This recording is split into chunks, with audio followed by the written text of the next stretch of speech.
கைவிடுவீரோ? இஸ்ராயேல் என்னை நீர் மறந்திடுவீரோ? அப்பா நீங்க எனக்கு இருக்க பயமில்லையே, என் தகப்பன் நீங்க சுமந்து கொள்ள கலக்கமில்லையே.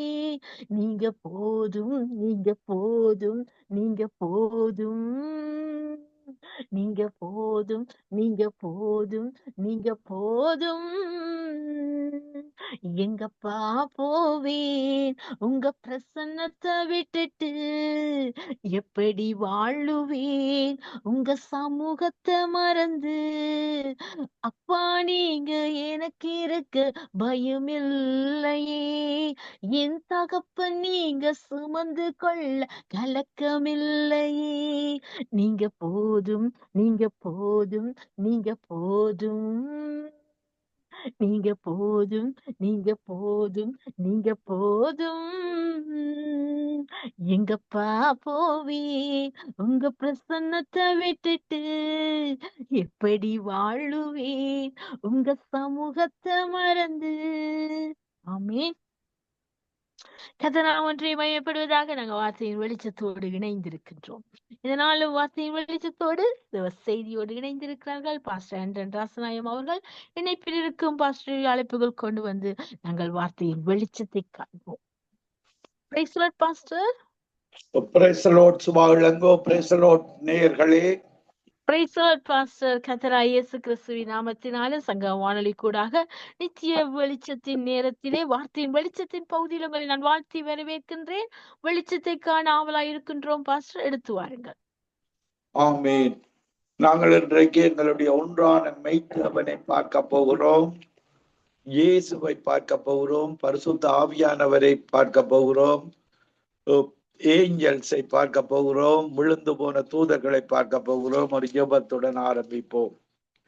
கிருபையும் இரக்கமும் பரிசுத்தமும் நிறைந்த எங்கள் அன்பு தகப்பனே, இந்த நிகழ்ச்சியில இணைந்து கொண்டு இருக்கிற ஒவ்வொரு மக்களுக்காகவும் ஜெபிக்கிறேன். அவர்கள் ஒவ்வொருவரும் இயேசுவை பற்றி அறிந்து கொள்ள, அந்த ஒன்றான மெய்த்தேவனை அறிந்து கொள்ள, தூதர்களை அறிந்து கொள்ள, பிசாசை அறிந்து கொள்ள, இயேசுவுக்கு பிரியமாக வாழுகிற வாழ்வை அறிந்து கொள்ள, இம்மைக்கு பின்பு மறுமையில இயேசுவோடு கூட வாழுகிற வாழ்வை அவர்கள் தெரிந்து கொள்ள ஒவ்வொருவரோடும் இடைப்படுவீராக.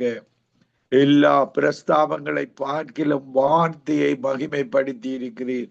வார்த்தையான தேவன் கேட்டுக்கொண்டிருக்கிற ஒவ்வொரு மக்களுக்கும் வாழ்வை கொடுப்பீராக. ஒவ்வொருவரோடும் இடைப்பட்டு இயேசுவே வழியும் சத்தியமும் ஜீவனும் என்பதை இந்த கடைசி காலத்தில் வாழுகிற ஒவ்வொரு மக்களும் அறிந்து கொண்டு இயேசுவின் வருகைக்கு ஆயத்தமாக இருக்க ஒவ்வொருவரோடும் இடைப்படுவீராக. துதி கன மகிமை ஒன்றான மெய்த்தேவனாகிய உமக்கை செலுத்தி ஆண்டவரின் இரட்சகருமாகிய இயேசு கிறிஸ்துவின் நாமத்தில் ஒவ்வொருவரையும் ஆசீர்வதித்து ஜெபிக்கிறேன். எங்களை எப்பொழுது நேசிக்கிற எங்கள் நல்ல பிதாவே, ஆமீன். எங்களுடைய தேவன் மெய்யான தேவன். இந்த வேதாகமத்தில் சொல்லப்பட்ட தேவன் தான் மெய்யான தேவன், மெய்த்தேவனாக இருக்கிறார். யோவான் 17:3 சொல்லப்படுகிறது, ஒன்றான மெய்த்தேவனாகிய உம்மையும் நீர் அனுப்பினவராகிய இயேசு கிறிஸ்துவை அறிந்து கொள்வதே நித்திய ஜீவன் என்று சொல்லப்படுகிறது. அதே போல நாங்கள் எரேமியாவிலும் பார்க்கும் பொழுது எங்களுடைய தெய்வம் மெய்யான தெய்வமாக இருக்கிறார். பாருங்க, நாங்கள் தெய்வத்தை, நீங்கள் எந்த தெய்வத்தை வணங்குகிறீர்களோ அவை மனிதர்களால் உருவாக்கப்பட்டவைகளா அல்லது மெய்யான தெய்வமா என்று நீங்கள் அறிந்து கொள்ள வேண்டும், ஆராய்ந்து கொள்ள வேண்டும். அந்த புஸ்தகங்களில் எழுதப்பட்டிருக்கிற ஒவ்வொரு மதத்திலேயும் ஒவ்வொரு புஸ்தகங்கள் இருக்கும். ஆனால் அந்த புஸ்தகங்களில் தெளிவான கருத்துக்களை நாங்கள் பார்க்க முடியாது. அதன் பின்புறத்தில் மதங்கள் எல்லாவற்றிலேயும் அதனுடைய ஆவிகள் செயற்படுகிறதாக இருக்கிறது. தவறான ஆவிகள் செயற்பட்டு மனிதர்களை கன்ஃபியூஸ் பண்ணி வழி நடத்துகின்றது. அதற்காகத்தான் இந்த கடைசி காலத்துல மெய்யான தேவனை அறிந்து இயேசு கிறிஸ்துதான் இந்த உலகத்துல ரட்சிக்கப்படுவதற்கு கொடுக்கப்பட்ட நாமம் என்பதை அறிந்து அறிந்து அவரை நீங்கள் கண்டுகொள்ள வேண்டும். பாருங்கள், அப்போஸ்தலர் 4 அதிகாரம் 12 பார்க்கும் பொழுது, இயேசுவாலே அன்றி வேறொருவராலும் ரட்சிப்பு இல்லை. நாம் ரட்சிக்கப்படும்படிக்கு வானத்தின் கீழெங்கும் மனுஷர்களுக்குள்ளே இயேசுடைய நாமமே அல்லாமல் வேறொரு நாமம் கட்டளையிடப்படவில்லை. பாருங்கள், எந்த நாமத்தினாலையும் விடுதலை கொடுக்க முடியாது. அந்த ஒன்றான மெய்த்தேவனோடு குமாரனாக இயேசு இந்த உலகத்தை வட்டடிக்க போது இருந்தான். பாருங்கள், இயேசுடைய நாமம்தான் ரட்சிக்கப்படுவதற்கு கொடுக்கப்பட்ட நாமம். அந்த நாமத்தில்தான் அதிசயங்கள், அற்புதங்களை நாங்கள் பெற்றுக்கொள்ள முடியும். ஜெபிக்கும் பொழுது நாங்கள் ஒன்றான மெய்த்தேவனை நோக்கி ஜெபிக்க வேண்டும். அந்த சிலுவை மரணத்தை நினைவு கூர்ந்து, இயேசுவின் நாமம் எல்லா நாமத்திலும் மேலான நாமம் என்ற உணர்வை உணர்ந்து நாங்கள் அவரை ஜெபிக்க வேண்டும். அவர் இயேசுவின் நாமத்தில ஜெபிக்க வேண்டும். பாருங்கள், நாங்க பிலிப்பியர் 2 அதிகாரம் பார்க்கும் பொழுது, பிலிப்பியர் 2 அதிகாரம் 5 கிறிஸ்து இயேசுவில் இருந்த சிந்தியே உங்களிலும் இருக்க கடவது. இயேசு தேவனுடைய ரூபமாயிருந்தும் தேவனுக்கு சமமாயிருப்பதை கொள்ளையாடின பொருளாக எண்ணாமல் தம்மை தாமே வெறுமையாக்கி அடிமையின் ரூபம் எடுத்து மனுஷ சாயலானார். இயேசு மனுஷ ரூபமாய் காணப்பட்டு மரண பரியந்தம், அதாவது சிலுவையின் மரண பரியந்தம் கீழ்ப்படிந்தவராய் தம்மை தாமே தாழ்த்தினார். ஆதலால் தேவன் எல்லாவற்றுக்கும் மேலாக அவரை உயர்த்தி இயேசுவின் நாமத்தில் வானோர் பூதலத்தோர் பூமியின் கீழானோருடைய முழங்கால் யாவும் முடங்கு படிக்கும் பிதாவாகி அவருக்கு மகிமையாக இயேசு கிறிஸ்து கர்த்தர் என்று நாவுகள் யாவும் அறிக்கை பண்ணும்படிக்கும் எல்லா நாமத்திற்கும் மேலான நாமத்தை அவருக்கு தந்தருளினார். பாருங்கள், எல்லா நாமத்துக்கும் மேலாக தேவன் கொடுத்த நாமம் இயேசு நாமம். இந்த நாமத்தில ஜெபிக்கும் பொழுது உங்களுடைய கேன்சர் அகன்று போகிறது. உங்களுடைய டாக்டர்ஸால குணப்படுத்தாத அத்தனை நோய்களும் இயேசுவின் நாமத்துக்கு கீழ்ப்படிந்துதான் ஆக வேண்டும். முழங்கால் முழுவதும் நடுங்கு நாமம் இந்த இயேசுவின் நாமம். எல்லா நாமத்திலும் பெரிதான நாமம். இந்த நோய்களுக்கு எல்லாம் 39 விதமான நோய்கள் மனித டாக்டர்ஸ் சொல்லி இருக்கிறார்கள். அந்த 39 விதமான நோய்களும் பாருங்கள் இயேசுவின் நாமத்துக்கு கீழ்ப்படிந்துதான் ஆக வேண்டும். அந்த இயேசுவின் நாமத்தில கேன்சர் அப்படி ரேஸ் பண்ணப்படுகிறது.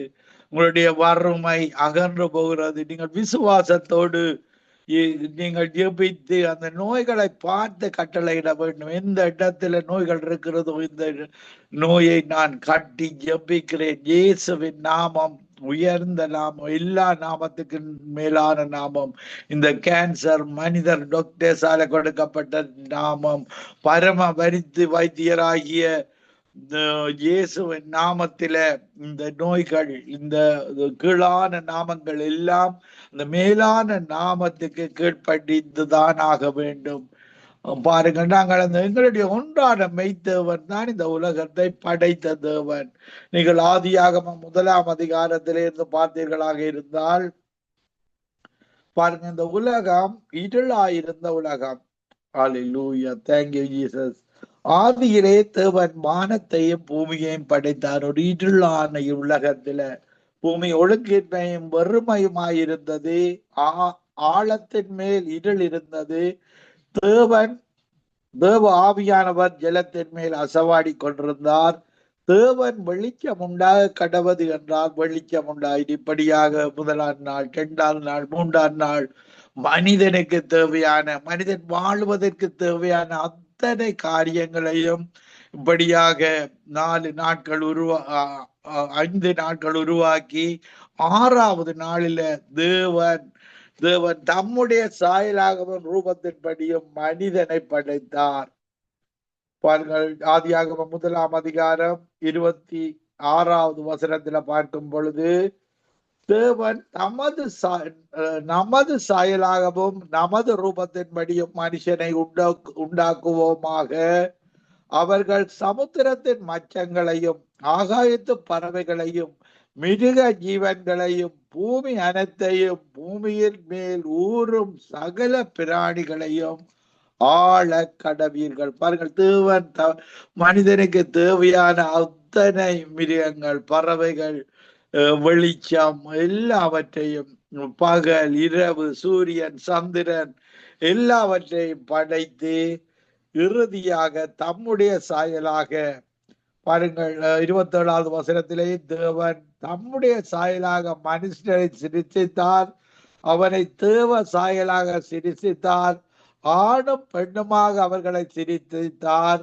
இப்படியாக தேவன் அவர்களை நோக்கி, நீங்கள் பலுகி பெருகி பூமியை நிரப்பி அதை கீழ்ப்படுத்தி சமுத்திரத்தின் மச்சங்களையும் ஆகாயத்து பறவைகளையும் பூமியின் மேல் நடமாடுகிற சகல ஜீவ ஜந்துக்களையும் ஆண்டு கொள்ளுங்கள் என்று சொல்லி அவர்களை ஆசீர்வதித்தார். மனுக்குலத்தின் ஆசீர்வாதம் அதை உருவாக்கின தேவனிடத்தில் இருந்துதான் வருகிறது. இந்த கைகளினால செய்யப்பட்ட இந்த தெய்வங்களினாலும் இந்த ஆசீர்வாதங்களை பெற்றுக் கொள்ள முடியாது. பாருங்கள், எல்லாவற்றையும் நல்லோர் மேலும் தீயோர் மேலும் சூரியனை உதிக்க பண்ணி, நல்லோர் மேலும் தீயோர் மேலும் மழையை பெய்விக்க பண்ணுகிற தேவன் தான் எங்களுடைய தேவன். எல்லாரையும் நேசிக்கிற தேவன், எல்லாரும் வாழ்ந்திருக்க வேண்டும் என்று விரும்புகிற தேவன் தான் எங்களுடைய தேவன். பாருங்க, நாங்களும் இயேசு அறியாத காலத்துல பாவத்துல வாழ்ந்தோம். எங்களுடைய பாவங்களை எல்லாம் அவருடைய சிலுவையின் இரத்தத்தினால கழுவி, இரத்தத்தால கழுவப்பட்ட நீதிமான்களாக எங்களை மாற்றி பரிசுத்த பரலோகத்திலே இருந்து அனுப்பப்பட்ட பரிசுத்த ஆவியை உண்டு பேதுரு 1:12 படி பரலோகத்திலே அனுப்பப்பட்ட பரிசுத்த ஆவியை பெற்று எங்களை பரலோக பிரஜைகளாக மாற்றி இருக்கிறார். இந்த சங்கம நித்திய வெளிச்சம் ரேடியோவில் ஊழியம் செய்கிற அத்தனை பேரும் இன்னும் உங்களுடைய சபைகளில அபிஷேகம் பெற்ற ஒவ்வொருவரையும் பரலோகத்தில அனுப்பப்பட்ட பரிசுத்த ஆவியானவரால முத்திரை போடப்பட்டு நாங்கள் பரலோக பிரஜைகளாக இருக்கிறோம். இன்மைக்கு பின்பு மறுமையில் எங்களுக்கு ஒரு வாழ்வு இருக்கிறது. அந்த பரிசுத்த ஆவியானவர் எங்களுக்கு வந்து எங்களை போனகையின் கிறிஸ்டியனாக மாற்றி இருக்கிறார். தாயின் வயிற்றில் நாங்கள் சரீர பிரகாரமாக பிறக்கிறோம். முதலாக பிறக்கும் பொழுது பிறகு மறுபடியும் பிறக்கிறோம் போனகையின் கிறிஸ்டியனாக. இந்த மறுபடியும் பிறக்கிற பிறப்பு என்பது பரலோகத்திலே அனுப்பப்பட்ட பரிசுத்த ஆவியை பெற்றுக்கொள்ளும் பொழுது நாங்கள் மறுபடியும் பிறக்கிறோம். இயேசுவினுடைய ஆவி, பரலோகத்திலே அனுப்பப்பட்ட ஆவியை பெற்று மறுபடியும் ஹெவன்லி சிட்டிசன்ஸாக நாங்கள் பிறக்கிறோம். இதுதான் கிறிஸ்துவுடைய ஆவியை உடையவன் கிறிஸ்தவன். கிறிஸ்துவுடைய ஆவி இல்லாதவன் அவனுடையவன் அல்ல. பாருங்கள், கிறிஸ்துவை நீங்கள் அறிந்திருந்தாலும் இயேசு எங்களுடைய தேவனுடைய ஆவி, இயேசுடைய ஆவி ஒரே ஒரு ஆவிதான், அது பரிசுத்த ஆவியாக இருக்கிறது. பாருங்கள், எங்களுடைய தேவன் இருக்கிற இடம் ஏசாயா 6ஆம் அதிகாரத்துல பார்க்கும் பொழுது, கேரு மீன்களுக்கு சேரா மீன்களுக்கு மத்தியில வாசம் செய்கிற எங்கள் தேவன் பரிசுத்தர் பரிசுத்தர் பரிசுத்தர். இப்படியான பரிசுத்தர் அவருடைய பரிசுத்த ஆவியை எங்களுக்கு தந்து எங்களுடைய சரீரத்தை நாங்கள் பரிசுத்தமாக வாழ அவரிடத்தில் ஒப்பு கொடுக்க வேண்டும். அவர் பாருங்கள், ரோமர் 12:1 வசனத்துல பார்க்கும் பொழுது, எங்களுடைய சரீரத்தை நாங்கள் அவரிடத்தில் ஒப்பு கொடுக்கும் பொழுது அவர் எங்களை, அதுதான் புத்தியுள்ள ஆராதனையாக இருக்கிறது, தேவனுக்கு பிரியமான ஆராதனை. இந்த சரீரத்துல தான் கண்களின் இச்சை இருக்கிறது, மாம்சத்தின் இச்சை இருக்கிறது, பெருமை இருக்கிறது. இதை நாங்கள் தேவனிடத்துல ஒப்பு கொடுக்கும் பொழுது எங்களுடைய சரீரம் பரிசுத்தமாகிறது. இந்த சரீரத்தில்தான் பிசாசு கிரிகை செய்கிறவனாக இருக்கிறார். பாருங்கள், முதல் பெற்றோர் ஆதாமும் ஏவாளும் பாவம் செய்த பின்பு அவர்கள் இந்த சரீரத்தை பெற்றுக் கொண்டார்கள். அதற்கு முன்பு அவர்களுடைய சரீரம் ஒரு ஒளியுள்ள சரீரமாக, நிர்வாணமற்ற சரீரமாக இருந்தது. இப்பொழுது சாத்தான், இந்த ஏதேன் தோட்டத்தில் இருந்த சாத்தான் வஞ்சித்தானோ ஆதாம் ஏவாளை, அதன் பின்பாக இந்த சரீரம் வந்தது. அந்த சரீரம் தான் இன்றைக்கு எங்களுக்குள்ள இருக்கிற சரீரம்.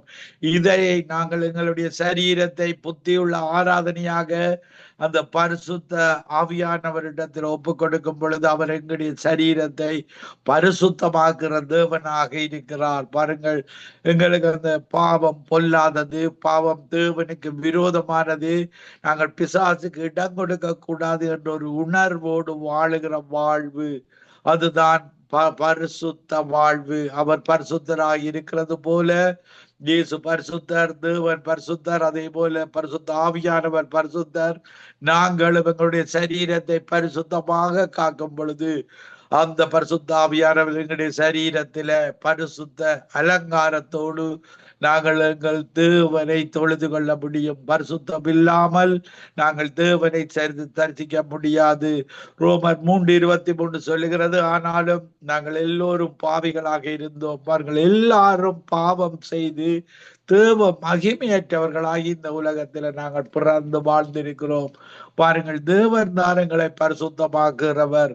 நீங்கள் இயேசுவை அறிந்து கொள்ளாமல், பரிசுத்தாவியை பெறாமல் உங்களால பரிசுத்தமாக வாழ முடியாது. எங்களுடைய தேவனை தரிசிக்க உங்களுக்கு பரிசுத்தம் வேண்டும். அதை பரிசுத்த ஆவியானவர் இயேசுவை அறிய அறிய பரிசுத்த ஆவியை பெற்றுக்கொள்ள, உங்களுடைய சரீரத்தை ஒப்பு கொடுக்க அவர் உங்களை பரிசுத்தமாக்கி பரிசுத்த அலங்காரத்தோடு தேவனை தேடும் பொழுது பரிசுத்த ஆவியானவர் எங்களை நிரப்பி அந்த 9 விதமான கனிகளையும் மரங்களையும் தந்து எங்களை வழி நடத்துகிறார். பாருங்கள், இதற்காகத்தான் நாங்கள் பார்க்கும் பொழுது யோவான் 15ஆம் அதிகாரத்தில் சொல்லப்படுகிறது, நாங்கள் கொடிகளாக இருக்கிறோம். எங்களுடைய தேவன் இயேசு, பாருங்கள், நாங்கள் பார்க்கும் பொழுது நாங்கள் யோவான் 15ஆம் அதிகாரம் 1வது வசனத்துல பார்க்கும் பொழுது, நான் மெய்யான திராட்சை செடி, என் பிதா திராட்சை தோட்டக்காரர். பாருங்க, எங்களுடைய இந்த உலகத்தின் சொந்தக்காரர் அவர். திராட்சை தோட்டத்தின் சொந்தக்காரர் தான் எங்களுடைய தேவன். இந்த உலகம் முழுக்க எந்த மதத்துக்கும் சொந்தம் அல்ல, எங்களுடைய ஒன்றான மெய்த்தேவனுடைய சொந்தம். அவர்தான் 5 நாளும் எல்லா மனிதருக்கு தேவன் அனைத்தையும் படைத்து 6வது நாளில மனிதனை படைத்து இந்த உலகத்தின் சொந்தக்காரர். எல்லா ஆத்துமாக்களும் தேவனுடையது. ஆவி, ஒவ்வொரு மனிதனிலே காணப்படுகிற ஆவி தேவன், அந்த ஒன்றான மெய்த்தேவன் அந்த தீபமாயிருக்கிறது. அதற்காக நாங்கள் கொடிகளாக, எங்களுடைய வாழ்வு ஒப்பு கொடுக்கப்பட்ட வாழ்வாக நாங்கள் செடியோடு இணைந்திருக்க வேண்டும். பாருங்கள், இயேசுதான் செடியாக இருக்கிறார், நாங்கள் கொடியாக இருக்கிறோம்.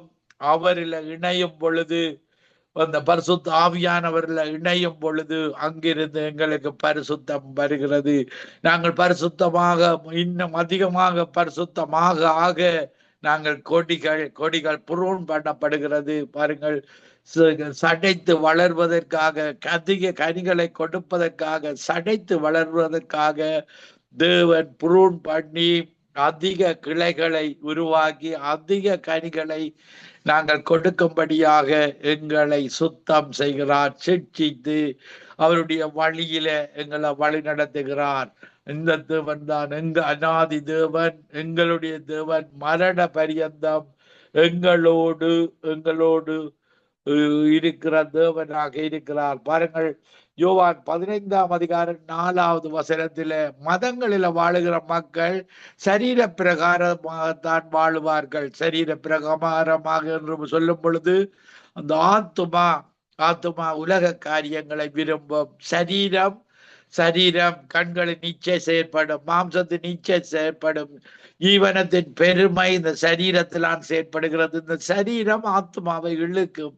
என் பக்கமா இந்த உலக பாவத்துக்குள்ள போவோம் என்று சொல்லி இந்த சரீரம் ஆத்மாவை இழுத்து கொள்ளும்.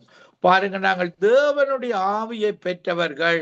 எங்களுடைய ஆவி ஆத்மாவோடு இணைந்து செயற்படும்.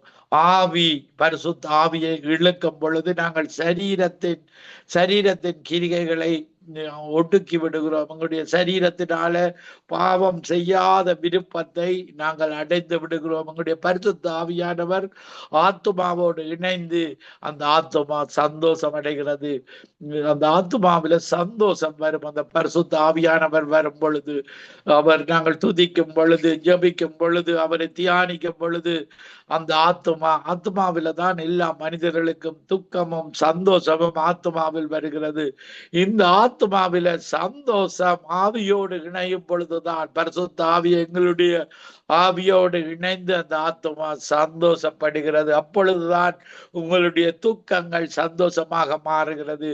உங்களுடைய சரீர பிரகாரமாக இந்த சரீரத்தில் ஆட்கொள்ளுகிற பிசாசின் பிரியமான காரியங்களை நாங்கள் ரட்சிக்கப்படுவதற்கு முன்பாக இப்படித்தான் வாழ்ந்தோம். உங்களுடைய ஆத்மா சரீர பிரகாரமாக காரியங்களில முக்கியத்துவம் கொடுக்கும். பாருங்கள், இப்படியான பாட்டிகள், இப்படியான பாட்டிகள், இப்படியான சரீர பிரகாரமான என்ஜாய்மெண்ட்ல ஓடிக்கொண்டிருக்கும். பாருங்கள், ஆனால் நாங்கள் ரட்சிக்கப்பட்ட பின்பு சினிமா சீரியல்கள்ல ஈடுபட்டு கொண்டிருக்கோம். பாருங்கள், அந்த சரீரம், உலக சரீரம் மாம்ச சந்தோஷத்தை, அற்ப சந்தோஷத்தை நோக்கி ஓடி போகும்.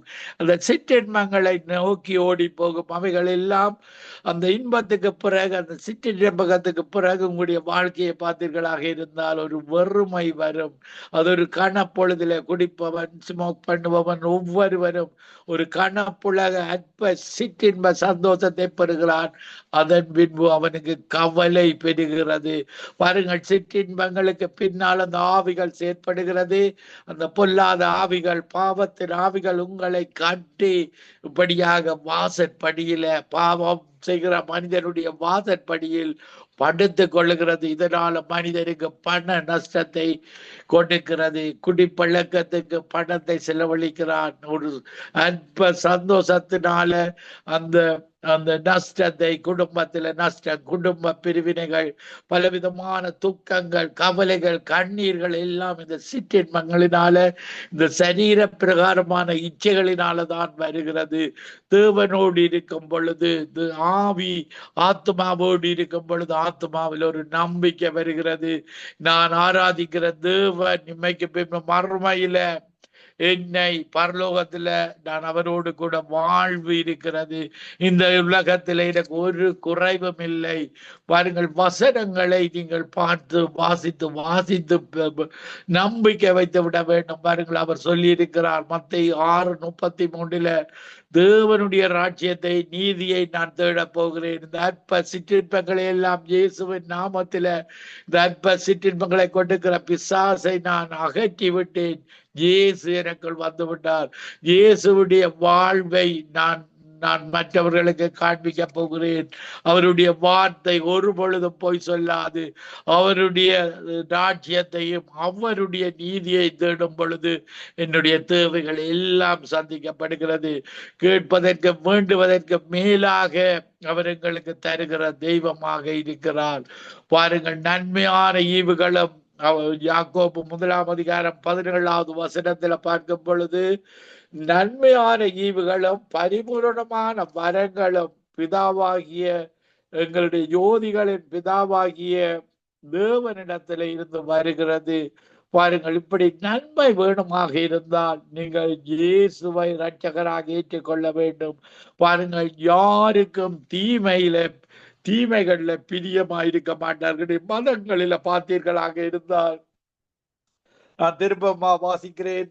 யாக்கோபு 1:17 நன்மையான எந்த ஈவும் பூரணமான எந்த வரமும் பரத்திலிருந்து உண்டாகி சோதிகளின் பிதாவினிடத்திலிருந்து இறங்கி வருகிறது. அவரிடத்தில் யாதொரு மாறுதலும் யாதொரு வேற்றுமையும் நிழலும் இல்லை. இப்படியான தேவன் தான் எங்களுடைய தேவன். பிசாசிடத்திலே இருந்து பாருங்கள்,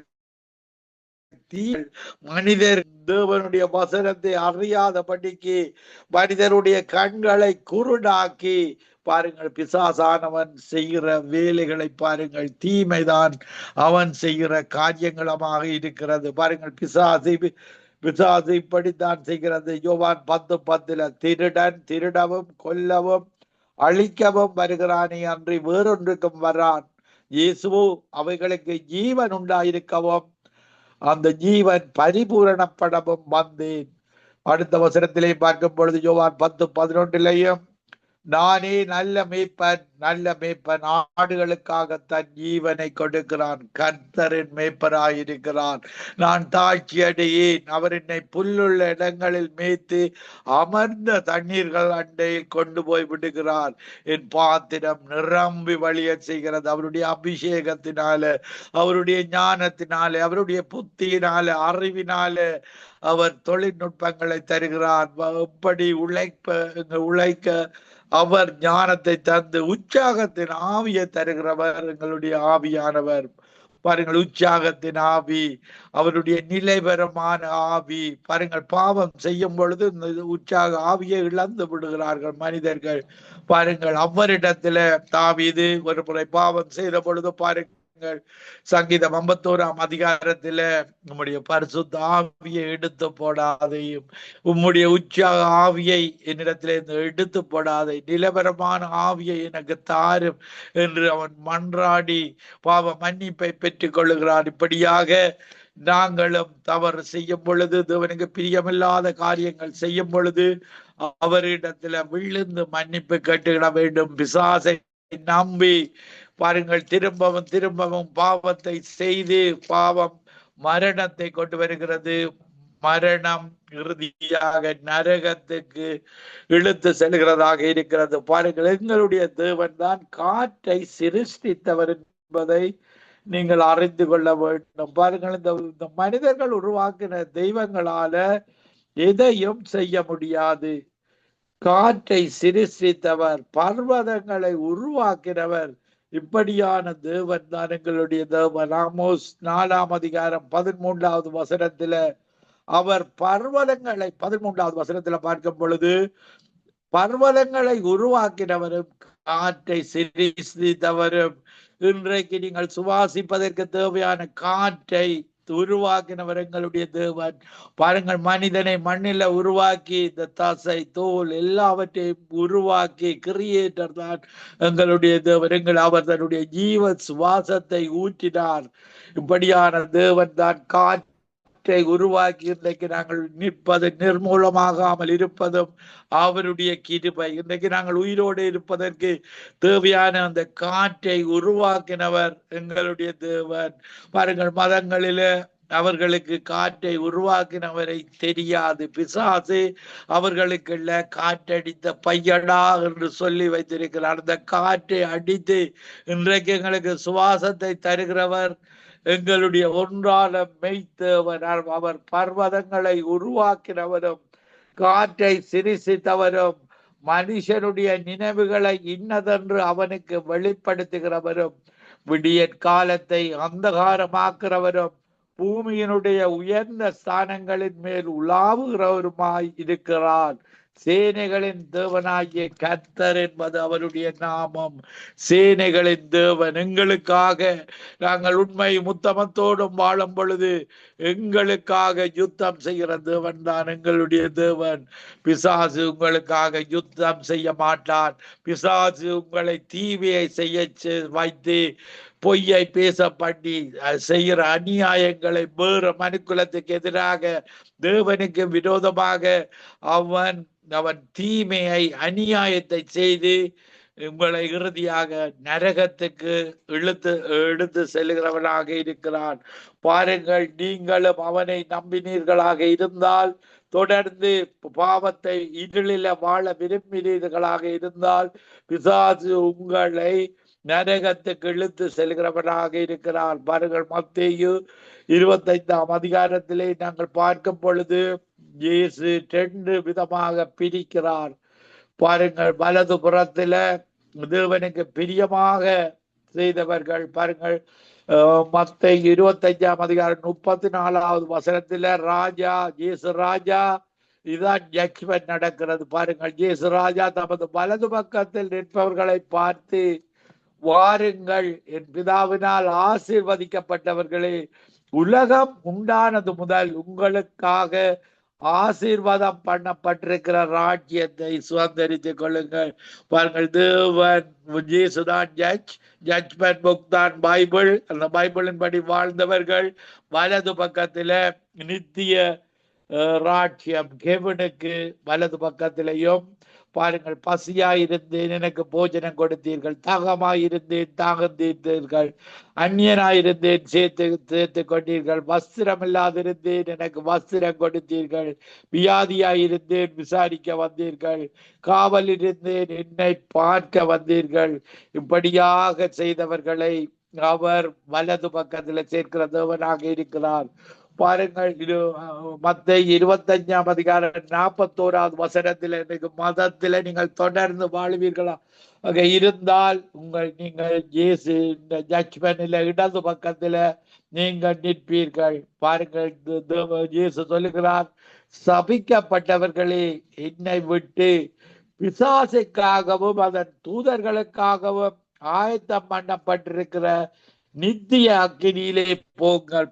பாருங்கள், இந்த நித்திய அக்கினி பிசாசுக்காக ஒதுக்கப்பட்ட இடம், அது மனிதர்களுக்காக ஒதுக்கப்பட்ட இடம் அல்ல. பிசாசுக்காகவும் அதன் தூதர்களுக்காகவும் ஒதுக்கப்பட்ட நித்திய அக்கினி. பாருங்கள், எங்களுக்கு ஒரு நித்திய வாழ்வு, நித்திய வெளிச்சம், நித்திய தேவன், நித்தியமான எவர்லாஸ்டிங் எங்களுக்கு இருக்கிறது. நீங்கள் இயேசுவை இரட்சகராக ஏற்றுக்கொள்ளாவிட்டால் எனக்கு வேதாகமம் வேண்டாம், அந்த மெய்யான தேவன் வேண்டாம் என்றால் பிசாசு பக்கத்தில் இடது பக்கமாக பாருங்கள், சபிக்கப்பட்டவர்களாக பிசாசோடு சேர்ந்து நீங்களும் சபிக்கப்பட்டவர்களாக பிசாசுக்கு ஒதுக்கப்பட்ட இடத்திற்கு போக வேண்டி வரும். இதற்காக தான் இயேசு உங்களுக்கு வேண்டும். இயேசுவின் நாமத்தில ரட்சிப்பு வேண்டும். பரலோகத்திலே தருப்பப்பட்ட பரிசுத்த ஆவி வேண்டும். நான் ஒரு பாடலை பாடி உங்களுக்காக ஜெபிக்கிறேன். எனது தலைவன் இயேசுராஜன் மார்பில் சாய்ந்து சாய்ந்து மகிழ்ந்து மகிழ்ந்திருப்பேன். எனது தலைவன் இயேசுராஜன் மார்பில் சாய்ந்து சாய்ந்து மகிழ்ந்து மகிழ்ந்திருப்பேன். இதய தீபம் எனது தெய்வம், இரக்கத்தின் சிகரம், பார்த்து பார்த்து ரசித்து ருசித்து பரவசம் அடைவேன். நான் பரவசம் அடைவேன். நீதி தேவன் வெற்றி வேந்தன் அமைதியின் மன்னன், நினைத்து நினைத்து துதித்து துதித்து நிம்மதி அடைவேன். நான் நிம்மதி அடைவேன். நல்ல மேய்ப்பன் குரலை கேட்பேன், நாளும் பின்தொடர்வேன். தோளில் அமர்ந்து கவலை மறந்து தொடர்ந்து பயணம் செய்வேன். நான் தொடர்ந்து பயணம் செய்வேன். பசும்புல் மேய்ச்சல் அமர்ந்த தண்ணீர் அழைத்து செல்பவரே, ஆத்துமாவை தினமும் தேற்றி அணைத்து கொள்பவரே, அணைத்து கொள்பவரே. எனது தலைவன் இயேசுராஜன் மார்பில் சாய்ந்து சாய்ந்து மகிழ்ந்து மகிழ்ந்திருப்பேன். அவரோடு மகிழ்ந்திருக்கிற வாழ்வு, அவருடைய ராஜ்யத்தில வாழ்கிற வாழ்வை நீங்கள் வாஞ்சித்துக் கொள்ளுங்கள். நான் உங்களுக்காக ஜெபிக்கிறேன். அன்பும் இரக்கமும் பரிசுத்தமும் நிறைந்த எங்கள் அன்பு தகப்பனே, உம்முடைய ஒரே பரான குமாரனாகிய இயேசு கிறிஸ்துவை விசுவாசிக்கிறவன் எவனோ அவன் கெட்டு போகாமல் நித்திய ஜீவனை அடையும்படி அவரை தந்தருளி எங்கள் மேலே அன்பு கூர்ந்தீரே. கேளுங்கள், கொடுக்கப்படும், தட்டுங்கள், திறக்கப்படும், தேடுங்கள், கண்டடைவீர்கள் என்றீரே. நாங்கள் இப்பொழுது உம்முடைய பரிசுத்த ஆவியானவரை தேடுகிறோம். அப்பத்தை கேட்டால் கல்லை கொடுப்பேனா, மீனை கேட்டால் பாம்பை கொடுப்பேனா? பொல்லாதவர்களாகிய உலகத்து அப்பாக்கள் தங்கள் பிள்ளைகளுக்கு நல்ல ஈவுகளை கொடுக்கும் பொழுது எங்களுடைய ஆவிக்குரிய அப்பா, பரலோகத்தில் இருக்கிற எங்கள் அப்பா, எங்களை பிள்ளைகளாக ஏற்றுக்கொண்ட அப்பா, இந்த நேரத்துல பரிசுத்த ஆவியானவரை கொடுப்பது அதிக நிச்சயம் அல்லவா? இந்த name of Jesus, mighty name of Jesus, holy name of Jesus, எல்லா நாமத்துக்கும் மேலான இயேசு நாமமே இந்த நேரத்தில் ஒவ்வொருவரையும் உச்சத்திலிருந்து உள்ளங்கால் வரைக்கும் உம்முடைய அபிஷேகத்தினால் நிரப்புவீராக. ஒவ்வொருவரும் உம்முடைய அபிஷேகத்தினால நிறந்து உம்முடைய சந்தோஷத்தை, பரலோக சந்தோஷத்தை தந்திரு. முதன் முறையாக எங்களை நிரப்பும் பொழுது இவ்வளவு ஒரு பெரிய சந்தோஷத்தை தந்திரு. அதே போல இன்றைக்கும் நிரப்பும் அபிஷேகத்தினால, அன்பினால, சமாதானத்தினால, சந்தோஷத்தினால, இச்சையடக்கத்தினால, விசுவாசத்தினால, தயவால, நற்குணத்தால, சாந்தத்தால, நீடிய பொறுமையினால எங்களை நிரப்பி உம்மை போல எங்களை மாற்றிக்கொண்டு வருகிற கிருபைக்காக உமக்கு நன்றி. நாங்கள் 100% உம்மை போல மாறி என்னை விசுவாசிக்கிறவன் என்றிலும் பார்க்க பெரிய காரியங்களை செய்வான் என்று இந்த நித்திய வெளிச்ச சங்கமம் ரேடியோவுக்கூடாக ஊழியம் செய்கிற ஒவ்வொருவரும் உம்மை விசுவாசித்து உம்மிலும் பார்க்க பெரிய காரியங்களை செய்து உலகத்தை கலக்கிறவர்கள் இந்த நித்திய வெளிச்ச சங்கமம் ரேடியோவுக்குள்ள வந்து விட்டார்கள் என்று உலகம் காண, இந்த தமிழ் மக்கள் ரட்சிக்கப்பட 5 கண்டங்களில் எந்தெந்த கண்டங்களில் இருந்தாலும் நீ தூரத்துக்கு சமீபத்துக்கு தவனாக இருக்கிற அற்புதங்களை செய்து உம்முடைய நாமம் மகிமைப்படட்டும். ஒவ்வொருவரும் உம்மை தேடி இந்த கடைசி காலத்தில் வர உதவி செய்வீராக. துதி கன மகிமை ஒன்றான மித்தவராய் உமக்கே செலுத்தி ஆண்டவரின் இரட்சகருமாகிய இயேசு கிறிஸ்துவின் நாமத்தில் ஒருவரையும் ஆசீர்வதித்து ஜெபிக்கிறேன். எங்களை எப்பொழுது நேசிக்கிற எங்க நல்ல பிதாவே. ஆமீன், ஆமீன், ஆமீன், ஆமென், ஆமென், ஆமென். நன்றி பாஸ்டர், நன்றி. அருமையான வார்த்தையின் வெளிச்சத்துல நமக்கு சத்தியத்தின் ஆழத்தை கற்றுக் கொடுத்தீர்கள். வெளிச்சத்தை பெற்றுக்கொண்ட ஒன்றான மெய்த்தேவனை அறிவு நித்திய ஜீவனை அளிப்பதை அவர் நமக்கு கொடுத்த வாக்கு தத்தம். அப்ப ஆதி ஆமத்துல மனத்தையும் பூமியை உண்டாக்கினார். அது ஒழுங்கின்மையும் வெறுமையும் இருளா இருந்தது. எல்லாவற்றையும் வெளிச்சம் உண்டாக்குகின்ற வெளிச்சம் உண்டாயிற்று. அப்படியாக வேறு பிரித்து பூமியை ஒழுங்குபடுத்தி வளப்படுத்தினவர் இன்றும் நம்மை வளப்படுத்தி கொண்டு வழி நடத்தி கொண்டிருக்கிறார். மதங்கள் எல்லாம் அவருடைய மனம் திரும்புதலை மற்ற தெய்வங்கள்